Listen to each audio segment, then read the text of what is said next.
दोस्तों, मैं हूँ प्रगति और स्वागत करती हूँ आप सबका मेरे इस यूट्यूब चैनल पे जिसका नाम है खुशी मोटिवेशन। आज जानते हैं धीरूभाई अंबानी के बारे में, जिनकी कहानी किसी फिल्म से कम नहीं है। उन्होंने सिर्फ 300 रुपये रोजी यानी कि 300 रुपये की नौकरी से शुरुआत की और आज सबसे बड़ी कंपनी खड़ी कर दी है। वो कहते हैं ना दोस्तों, स्ट्रगल करते समय लोग आपका साथ नहीं देंगे और आपको छोड़कर चले जाएंगे।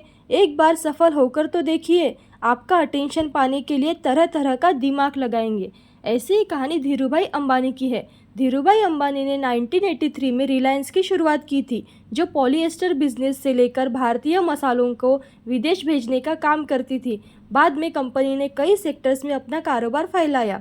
रिलायंस इंडस्ट्री के सबसे बड़े वैल्यूएबल कंपनी है। इसका कारोबार भारत समेत कई देशों में फैला हुआ है। कपड़े के उद्योग से शुरू हुई रिलायंस इंडस्ट्रीज आज के समय में एनर्जी, रिटेल से लेकर मीडिया, इंटरनेट और डिजिटल सर्विस जैसे कई सेक्टर में फैली हुई है। रिलायंस इंडस्ट्रीज के फाउंडर धीरूभाई अंबानी की कहानी जानते हैं। धीरूभाई अंबानी का सफ़र बड़ा ही दिलचस्प रहा। उन्होंने सिर्फ 300 रुपये पर पेट्रोल पंप की नौकरी की और साथ ही वह आज देश की सबसे बड़ी मूल्यवान कंपनी खड़ी कर दी है। धीरूभाई अंबानी के जीवन में कई उतार चढ़ाव आए, तो जानते हैं उनकी पूरी कहानी।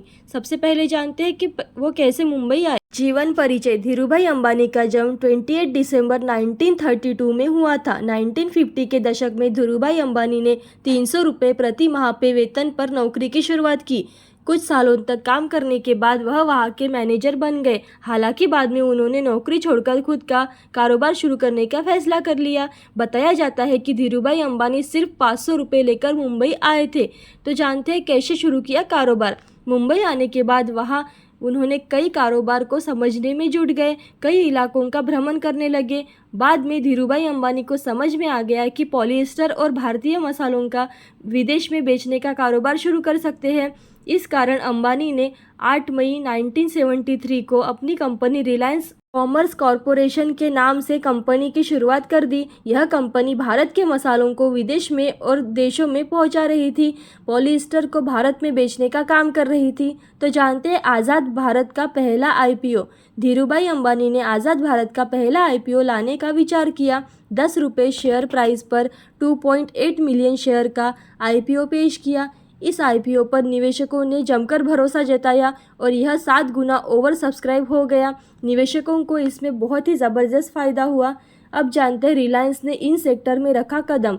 टेक्सटाइल कंपनी में कदम रखने के बाद अब धीरूभाई अंबानी अपने बिजनेस को और आगे बढ़ाना चाहते थे। इस कारण उन्होंने telecommunication, telecom, information, energy, electricity, retail, infrastructure, capital market और लॉजिस्टिक तक की कंपनी का विस्तार कर दिया। अब जानते हैं हम टैरिफ प्लान की सुविधा। धीरूभाई अंबानी ने साल 2002 के दौरान टेलीकॉम सेक्टर में कदम रखा। रिलायंस ने 600 रुपये सिम और 15 पैसे प्रति मिनट बात करने की सुविधा दी। इससे पहले फ़ोन पे बात करने के लिए ज़्यादा चार्ज देना पड़ता था। और जानते हैं शानदार टीम लीडर। धीरूभाई अंबानी एक शानदार टीम लीडर के रूप में जाने जाते हैं। कोई भी कर्मचारी उनके कैबिन में आ जा सकता था, साथ ही कोई भी उनसे बात करके अपनी समस्या रख सकता था। धीरूभाई अंबानी सभी की समस्याओं को सुनते और हल भी करते थे। निवेशकों को भी इन पर अधिक भरोसा था, जिस कारण रिलायंस के शेयर मिनटों में ही बिक जाते थे। उन्होंने सिर्फ 10वीं तक पढ़ाई की थी। 28 दिसंबर 1932 के धीरूभाई अंबानी का जन्म गुजरात के चोड़वाड़ शहर में हुआ था। 1955 में धीरूभाई अंबानी ने कोकिलाबेन से शादी की थी। उनके 2 बेटे अनिल अंबानी और मुकेश अंबानी और 2 बेटियां नीना अंबानी और दीप्ति अंबानी। धीरूभाई अंबानी ने सिर्फ 10वीं तक पढ़ाई की थी। 2016 में उन्हें पद्म विभूषण दिया गया था। 6 जुलाई 2000 धीरूभाई अंबानी का निधन दिल का दौरा पड़ने से हो गया। उनकी कहानी काफ़ी दिलचस्प और किसी फिल्म से कम नहीं है। ऐसी अच्छी कहानियाँ और वीडियोस देखने के लिए खुशी मोटिवेशन को लाइक, शेयर, सब्सक्राइब ज़रूर करें। Thank you so much.